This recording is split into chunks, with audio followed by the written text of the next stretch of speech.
ان کو وہ رقم بھی نہیں ملی جو سابقہ فاٹا کا حصہ ہوا کرتی تھی. نہ ان کو نظام ملا، نہ ان کو ترقی ملی، نہ ان کو بنیادی حقوق ملے جن کا میں نے ذکر کیا. تو آج وہاں کے لوگ کہہ رہے ہیں کہ ہمارا تو پرانا نظام بہتر تھا، ہم تو اس معاملے میں ٹھیک تھے. آپ جہاں بھی پاکستان میں جائیں یہی معاملہ آپ کو ملے گا. آج کوئی قانون نہیں ہے، کوئی انصاف نہیں ہے، کوئی عدالت نہیں ہے. آپ جو مرضی کر لیں، آج کوئی پوچھنے والا نہیں ہے.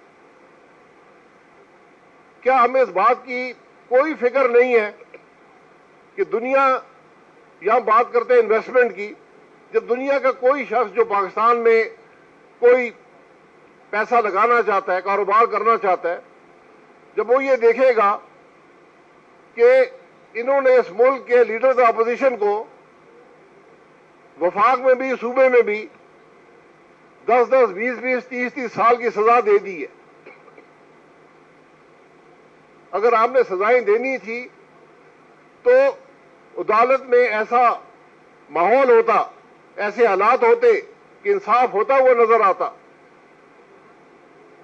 یہ ماضی میں بھی بہت سی ہم نے یہ فیصلے دیکھے، لیکن کیا اس ملک کے ارباب اختیار کو یہ احساس ہے کہ اس معاملے کا اثر کیا ہوگا؟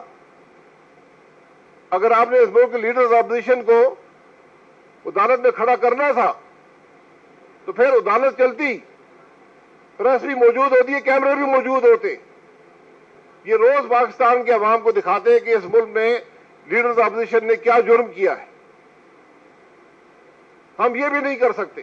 بند عدالتیں ہوتی ہیں، بند فیصلے ہوتے ہیں، وہ فیصلے جن کو کوئی نہ تاریخ تسلیم کرتی ہے نہ قانون تسلیم کرتا ہے.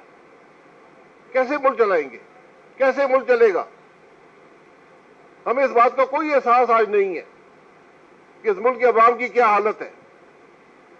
یہ ہمارا وہ ملک ہے کہ اس کے عوام ہر گزرتے دن کے ساتھ غریب سے غریب تر ہوتے جا رہے ہیں، اور یہاں کی اشرافیہ امیر سے امیر تر ہوتی جا رہی ہے. آپ چینی کے حالات دیکھ لیں. یہ کوئی بہت بڑی راکٹ سائنس ہے کہ اگر ملک میں چینی نہیں ہے تو آپ ایکسپورٹ آپ کو نہیں کرنا چاہیے. آپ کے سامنے ایک واضح دلیل ہے کہ چینی کی ایکسپورٹ شروع ہوئی اور قیمتیں بڑھنی شروع ہو گئی. 50% چینی کی قیمت بڑھ گئی. وہ قیمت کس نے ادا کی؟ پاکستان کے عوام نے. اس کو کیا فائدہ کسان کو ہوا؟ کسان کو ایک پیسے کا فائدہ نہیں ہے. پاکستان کے عوام سے سیدھا پیسہ اس ملک کے شوگر مالکان کو چلا گیا.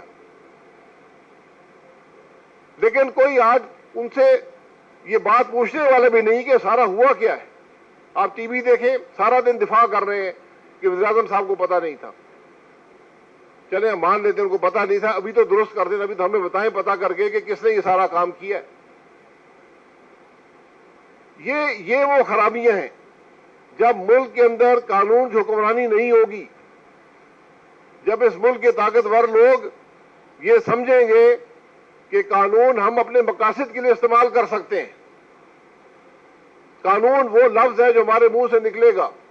اور یہ بدنصیبی ہے ملک کی کہ اس ملک کے سیاستدان بھی یہ سمجھتے رہے ہیں، اس ملک کی اسٹیبلشمنٹ یہ سمجھتی رہی ہے، اس ملک کے جج بھی یہ بات سمجھتے رہے ہیں، اس ملک کے بیوروکریٹ بھی یہ سمجھتے رہے ہیں، ملک کے بزنس مین بھی یہ سمجھتے رہے ہیں.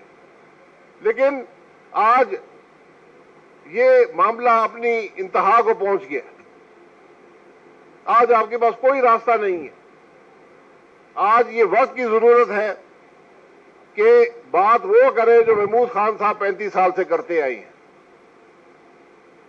آج آپ کو قانون کی حکمرانی کی بات کرنی پڑے گی، ورنہ ملک آپ کا ترقی نہیں کرے گا. یہ نہیں چلے گا، کسی طرح بھی نہیں چل سکتا. اس ملک میں نہ انصاف ہوگا، نہ اس ملک میں ترقی ہوگی، نہ اس ملک میں خوشحالی ہوگی. کہ دنیا کا تجربہ ہے، ہم آج بھی ان باتوں سے ناآشنا ہیں.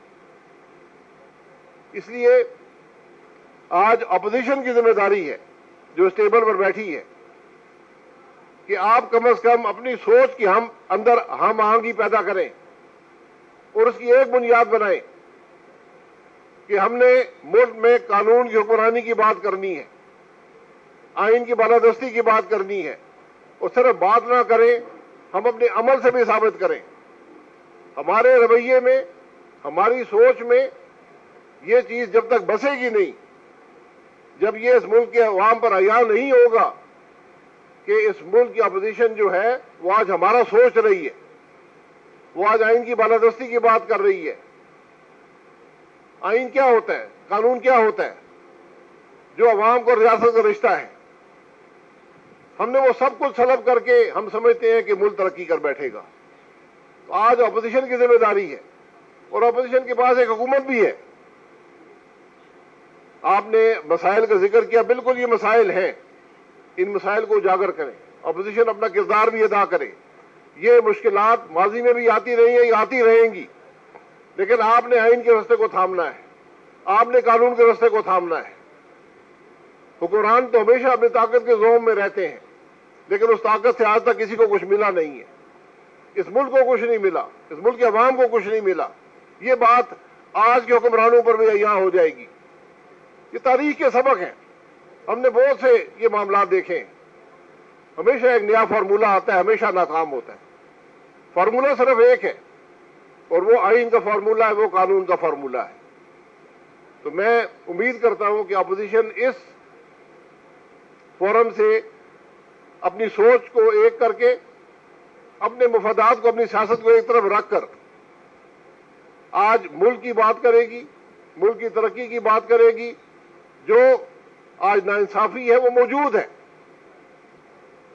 یہ ناانصافی ماضی میں بھی ہوتی رہی ہیں، تاریخ نے ہمیشہ ان کو رد کیا ہے، اور آپ دیکھیں گے کہ ہمیشہ تاریخ میں جو لوگ اصولوں کے ساتھ کھڑے رہتے ہیں، جو آئین کے ساتھ کھڑے رہتے ہیں، جو قانون کے ساتھ کھڑے رہتے ہیں، وہ لوگ سرخرو ہوتے ہیں۔ تو کم از کم اس فورم سے ہم یہ کہہ کر ضرور اٹھیں کہ آج اس ملک کی اپوزیشن جو ہے وہ آئین کے ساتھ، اس ملک میں قانون کے ساتھ کھڑا ہونے کے لیے عہد کرتی ہے، اور یہی اس کو واحد راستہ سمجھتی ہے ملک کے مسائل کے حل کا، اور کوئی راستہ نہیں۔